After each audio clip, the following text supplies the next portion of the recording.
Hi, hello, welcome back to Bioenergetics with me, Devaraj. And today I wanted to actually bring to a conclusion this series on Reichian character structure, Reichian characterology, whatever you want to call it, Reichian character analysis, by looking at the final one in the series, which is one that's also a little bit for me shrouded in a little bit of mystery.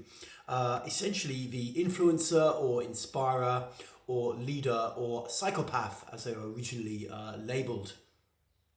And the reason why I say it's a little bit enshrouded in mystery is just because, as I recall from Reich's work and Lowen's original work in the 50s, the psychopath was not one of the characters, and he cropped up, or he or she cropped up somewhere a little later along the line.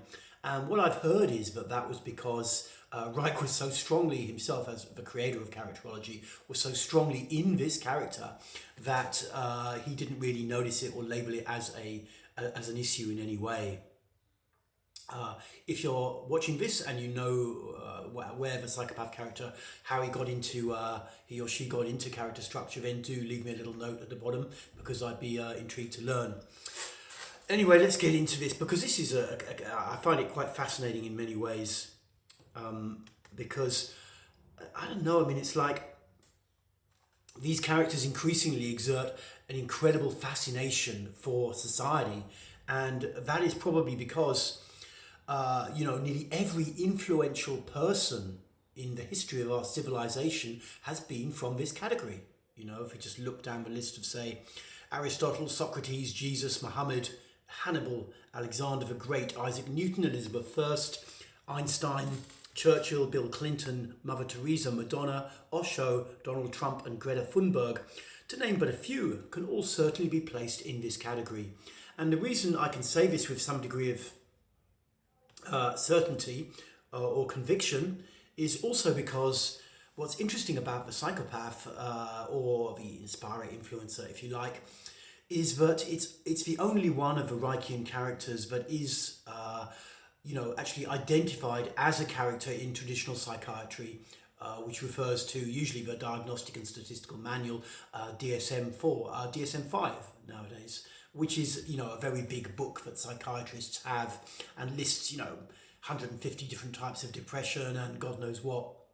So because the psychopath is recognized in mainstream psychiatry, a great deal more understanding and research has been done of this character, and there's a great deal more acknowledgement as to the existence of this character compared to, say, the oral character or the endurer, the dreamer, this kind of thing.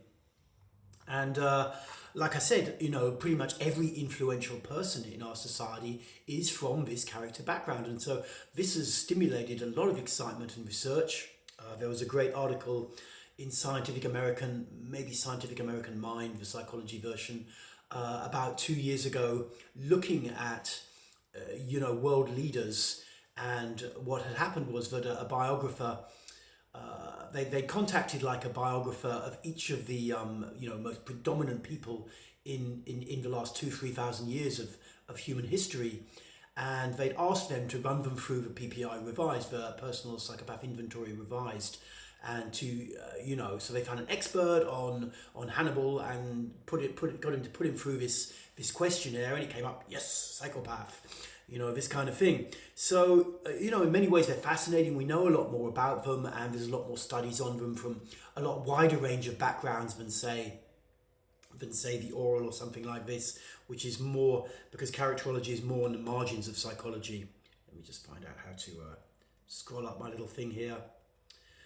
And of course, understanding the psychopath is not easy because, the very word is so pathologizing. I mean, if you went for a personality test or, and it came up psychopath, you'd probably not be very happy about it, basically. And because there are understandably connotations with, Hannibal Lecter, a fictional character, or Ted Bundy or this kind of thing, people who've done very, very extreme negative stuff, mass killers and stuff like this. Understandably, no one really wants to be called a psychopath. And so, a number of other terms have come up over the years to denote this character. In traditional psychiatry, you might also call them a sociopath, for example, which has got, a little bit less of the kind of the extreme connotations, but not a ton less. But in characterology, they're often known as the inspirer, leader, or the term I personally prefer is influencer. The only thing wrong with the term influencer is, of course, it's also a term for people who are very active in social media and who carry a lot of sway in social media. But let's call them the inspirer then for now, and let's get into this and look at some of the, the way we've been doing in this series. Appearance and behavior. Forgive me for looking down and referring to my notes, but his characters are more likely to be male, but these days there's a lot of women in this character too as well. Some tend to have a kind of triangular upper body shape that they're pulling their energy up. And this way that we handle our energy, so to speak, is a great way of understanding character analysis, and in fact is a technique also used by a guy called Stephen Kessler. You can look him up on YouTube. He's not super famous, but he's a therapist, and he's developed, I think, a book called The 5 Personality Types, which he uses the way that people use their energy. It's like that, pulling the energy up to try and dominate anybody around them. The endurer pulling their energy down to get this heavy kind of characteristic, the endurer, the oral just looking for someone to merge their energy with, and the dreamer trying to just simply get the fuck out of here, basically, at the sign of any trouble, just leave the body. So, this is a great way to understand characterology. If you're interested, leave me a note below, and I will link to Stephen Kessler's video on the subject, which a chap sent to me recently. So the characteristic is this triangular upper body shape of pulling the energy up into the upper body to create a kind of dominating look. Another characteristic, or an alternative characteristic, is the more seductive type of psychopath, who has got an immense kind of fluidity to their personality and finds a way to kind of reach inside of you, These are the two types: the kind of very dominating, I'm in control here kind of person, just there's no possible other opinion apart from mine, and really personifying that kind of attitude. Or the very seductive, fluid one that can kind of sneak into you somewhere, but you can't really feel them when you kind of try to push out towards them in some kind of social way.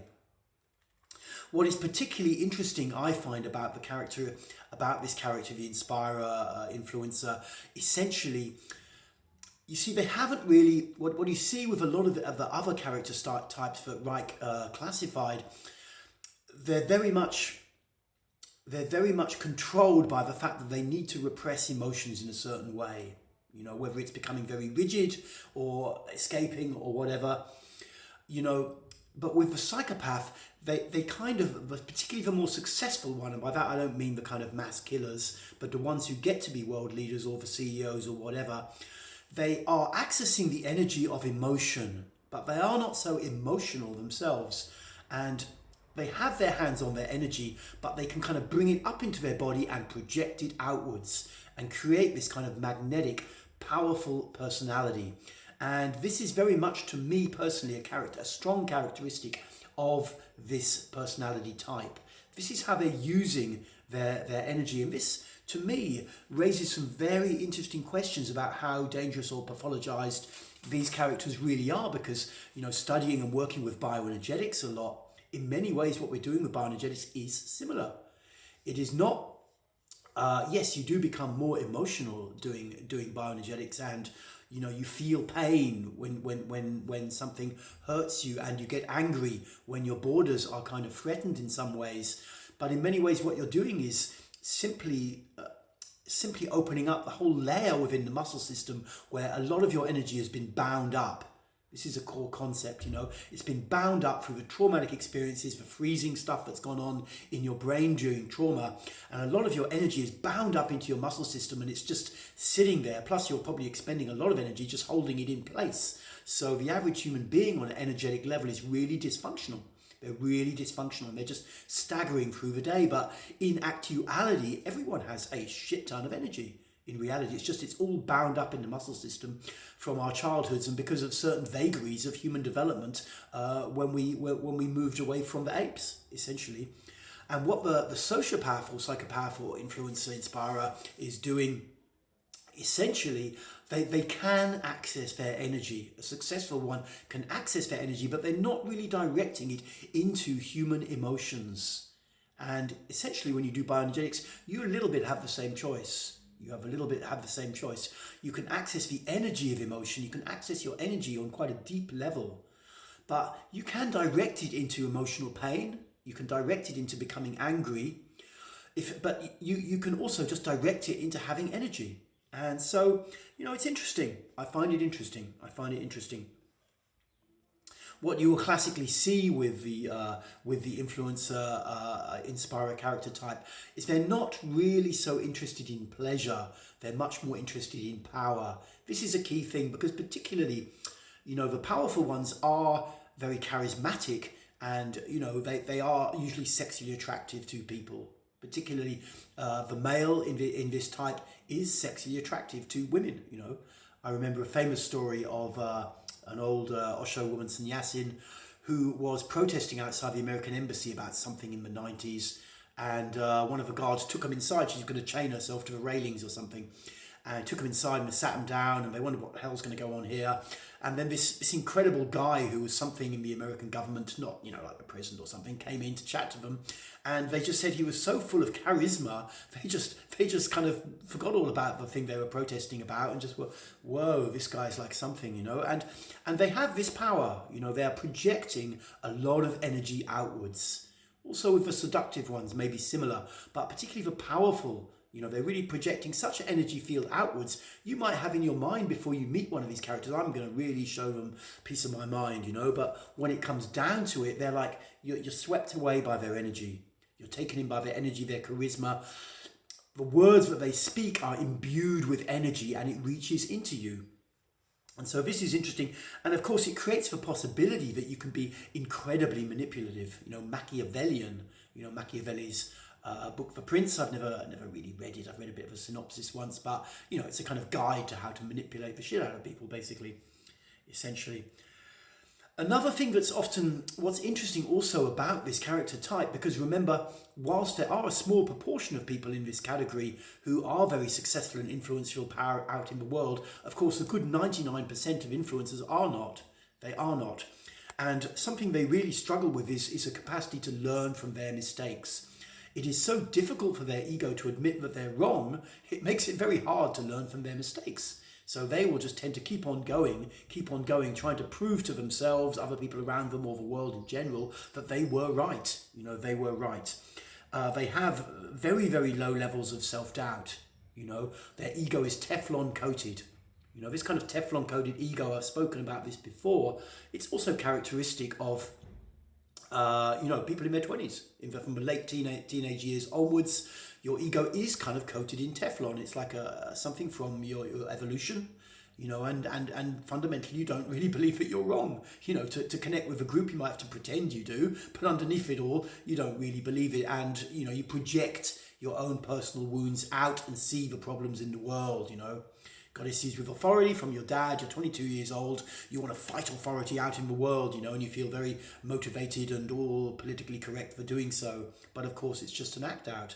And the sociopath has this very strong, this Teflon-coated ego does not necessarily dissipate. For most people, by the time they hit their early 30s, that Teflon coating has dissipated and they start to feel more internally what's really happening in their life. For the sociopath, no, they can kind of keep that up. They can keep it up. They tend to meet new situations with a dominating, controlling attitude. This is also characteristic, of course, of a phallic narcissist or of a hysteric female from the rigid subtype. But, this is their basic way in the world, Anything that's before any level of self-doubt can creep in, they're on it, They're on it, simple as that. And they certainly do prefer to take charge, rather than learn or understand. Having said this, the more seductive kind can really be, on the surface of it, listening, but they're listening for their way in a sense. They're not listening to connect. Whilst they are controlling, and a little bit similar, what you see also with this character type, more than, say, the phallic narcissistic male, is that they actually thrive on risk and being in the moment, This is very characteristic of this type. Yes, they are scared to suddenly be, maybe they're exposed, this whole big deal that they've been doing secretly behind the scenes, and maybe it's going to come out, but they're just going to live in the moment, right with it, and keep up the pretense for as long as they possibly can, and just keep on going. It's an adrenaline rush. They live on the adrenaline rush. Their inner world tends to be quite numb as a rule, because they don't allow themselves to really feel. Essentially, they can access the energy of emotion and project it, but they can't really feel human emotions unless they they have to learn to do that. They'd have to learn to do that, to really feel what it's like to be vulnerable, to really feel what it's like to be just massively triggered with anger by someone.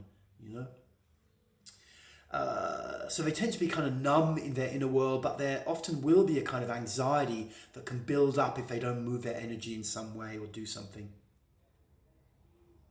Let's look a little bit at the psychology. We've looked at the appearance and the behavior. Let's look a little bit more at the psychology.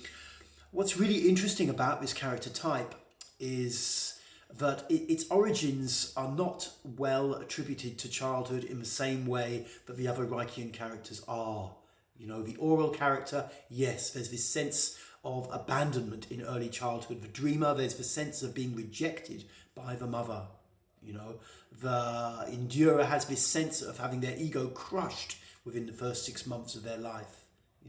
They're these typical character types, and it's quite easy to plot it back to very early childhood. It may be difficult because we may have multiple influences, but you can plot it back to the behavior of the parents. But with the sociopath or influencer inspirer character type, it's not so easy. There are certain traits, but a link is not so clear, and it could be that it's actually more genetic or in some way societal, systemic, who knows. They may have had a seductive or manipulating parent and learned to reject vulnerability and to behave in the same way. They may have been used as a buffer between parents, who had a dysfunctional relationship, and used the child as some kind of manipulative buffer. Certainly a background in manipulation. There's some evidence that they may have witnessed abuse in the family situation, the father being abusive physically or emotionally to the mother, perhaps. Feelings, sensations and external stimuli tend not to be trusted but rejected in favour of rational thought. So this is an underlying trait, common with the phallic narcissist, of course, as well. They don't really easily just kind of, stay with the feeling. They need to kind of be convinced that the thing is, no, I'm getting rational about any kind of problem. Showing emotional pain is generally regarded as a sign of weakness, one of this character type. They tend to crave intense experiences to alleviate the inner numbness, and this is an issue I've had in my own past as well, and also now as a teacher, and essentially often what I'm doing is, directing people who've got, who have an inner numbness, that to feel more, as opposed to just keep craving the energy of experience. But of course, when you're in your 20s, you do crave experience and intensity anyway. It's a little bit part of it. They need to feel very much like the phallic narcissist. They need to really feel in control before they're going to allow any vulnerability. Even if they're interested in vulnerability, they need to feel a high degree of control first. In life, what you'll see, they far rather have followers than develop intimate relationships. This is very characteristic of this type, particularly the more successful types, because like I say, they do tend to be found in the upper demographics of certainly financial society, or in terms of positions of power in a hierarchical structure. You will find this character type, and they do like to have that control and to kind of get people to follow them rather than develop a really intimate relationship with someone and go deep. So they will also tend to pursue sex for the thrill of the conquest rather than to get sensual pleasure. Anxiety, also characteristic of the phallic narcissist. Anxiety builds up rapidly when not allowed to move around. They often are discharging a lot of energy. I think personally that's a little bit of a mix with the phallic narcissist. What's really characteristic when you contrast the phallic narcissist male with the influencer male is this fluidity that the influencer male has. They don't really need so much body armor. You know, they have a fluidity with their energy. They can move around a lot more, whereas the phallic narcissist is just clamping down and channeling everything into trying to be the alpha, you know, gotta be the alpha, like, gotta show my dad kind of thing, you know. The sociopath may have similar influences in their background, the influence may have similar influences in their background, but they are not, they've got a fluidity and they've got more access to their energy. They're better at projecting something outwards.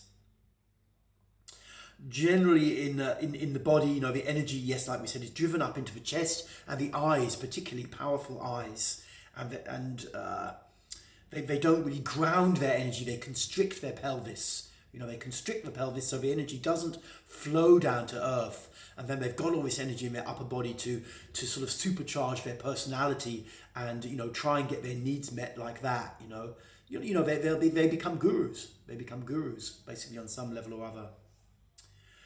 Underneath it all, what you may well see is low self-esteem. Low self-esteem, quite common.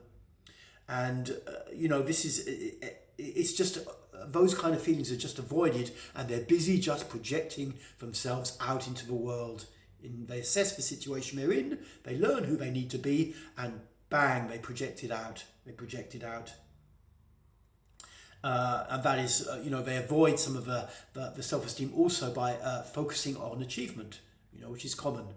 The problem is, of course, you know, as many people who have actually achieved will tell you, you know, it does not take away the feelings of low self-esteem. Okay, now I'm living in my, you know, high-class apartment, $1 million a month or whatever, but like actually I still feel a bit shit about myself underneath it all. Why is that? Whereas, of course, a lot of people will just suffer low self-esteem their whole life and assume that if they had money or power or a really good-looking partner, then it would go away. But they don't get to realise that actually that is simply not true.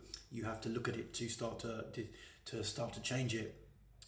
So having covered these things like the psychology and the appearance and the behaviour, let's take a look at therapy. As is similar to the phallic narcissist or hysteric female, they will rarely seek therapy unless they are in some kind of crisis, you know. Some of the routes they come in may be substance addiction or criminal tendencies, because they are higher in this personality type. They're more likely to be involved in crime.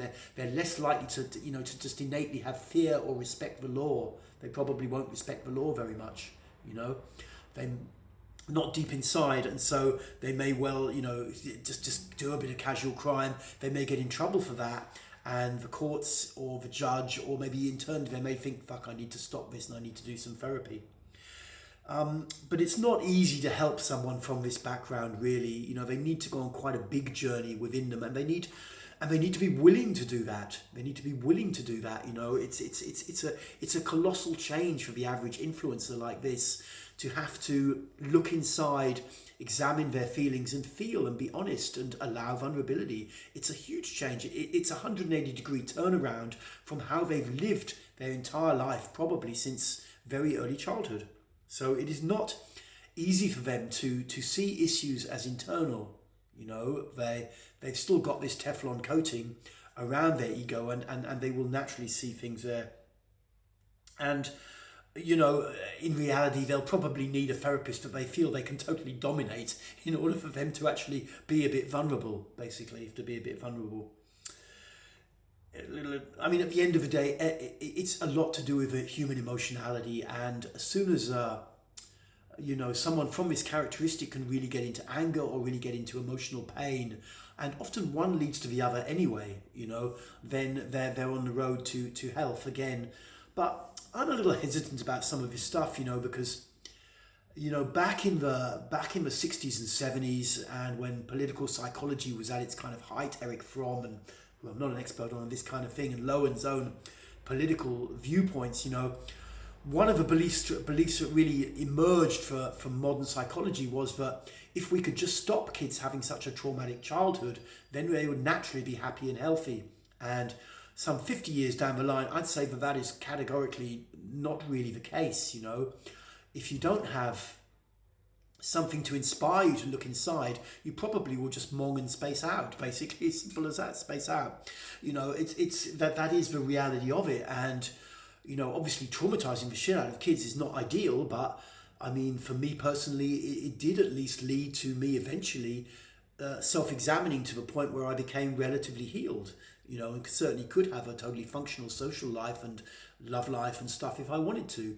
So I think, the idea that everybody needs to do this kind of therapy and that people from this category necessarily need to do therapy to be healthy, the whole kind of concept that is based on is nowadays challengeable basically. And so I tend to see people from this background as kind of interesting in a way, I have my own side of it, no doubt about it at all. I also, it took me quite a long time to really allow vulnerability, to be in a relationship and not to need control and power, and to really allow myself to cry, to really allow myself to be held, but I took that as a personal challenge, because that is, my kind of mindset, right or wrong. So I thought, wow, I can't do that. That's true. I can't allow myself to be really vulnerable. Let's practice being really vulnerable. Let's practice really crying my guts out or being supported and held by other people, and having done that a bit, I kind of moved on for it for a while, really. But what I see with this character, so what I'm trying to say essentially is that, this idea that characters from this background who necessarily need to be subject to therapy, if they're not going off for rails, they probably don't need to be, in my opinion. It's quite interesting to have people like this at the top of organizations leading things forwards. In any kind of crisis, you do need strong leaders who aren't actually listening to a lot of internal negativity and who can take people forwards. You do need that. And it's really very simple, the issues that happen when you consider the negative aspects of psychopathy or the influencer, inspirer, leader character type. The negative aspects all come when the heart is closed. By that I mean the emotional heart, when they cannot feel any level of human emotion. If you want to look at Hannibal Lecter or Ted Bundy or famous people from history, I'm not one of these people who reads books on serial killers, but essentially they're people who cannot feel human empathy. The heart on an energetic level is totally closed. They can't feel human empathy, and the psychopathic traits that they've got become extremely negative, destructive. Serial killers, Dennis Nilsson, this kind of thing. And, they're acting out with people like trophies and stuff like this and all sorts of crazy, nasty shit. But in reality, we have to somewhere as a culture relax a bit with the psychopath, really, even though the name is still so scary. Whether you call it inspirer or influencer, we have to relax with it a bit, because it's only when the heart is closed completely that they are really threatening and dangerous. And to me, they actually have quite a lot of value in society. I mean, Reich, when you even see a photo of Reich, you can see this guy's in this character so deeply, he's totally in it, And of course, it was his downfall as well as his, it allowed him, to forward certain theories which were absolutely radical at the time around sexuality, around personality, around all sorts of other elements of the fringes of science, It allowed him to forward those theories without any concern for what his contemporaries thought about them. And actually, society needs people like that occasionally. You might have a really great idea, but if you're just going to collapse because 20 other scientists all say to you, nah, a lot of rubbish, mate, not going to believe that, where's that idea going to go? It's not going to go anywhere, and it's not going to be preserved for future generations to take benefit of it. So it's very clear to me that with the kind of culture that humans have, we need people from this category. We need people who have an idea and who will stand up and manifest it absolutely regardless of what the rest of society thinks about it. Because in actuality, when you study history, that is the only way society has really moved forwards. And it's also in many ways a useful antidote to the whole kind of, with the advent of social media becoming so powerful, so many more and more people are just obsessed with what other people think of them all the time. It's an antidote to that. Okay, I'm nearly at 30 minutes on one of my favorite topics for psychopath, sociopath, inspirer, or influencer, or leader, whatever you want to call him or her. Thank you for listening. Do check out my work on bioenergetics.org.uk. We've got workouts you can follow along with, hour-long stuff, it's great. We've got a whole 52-week course that you can get involved with, and I'll be telling more about that soon. Speak to you later, and thank you for tuning in. Bye.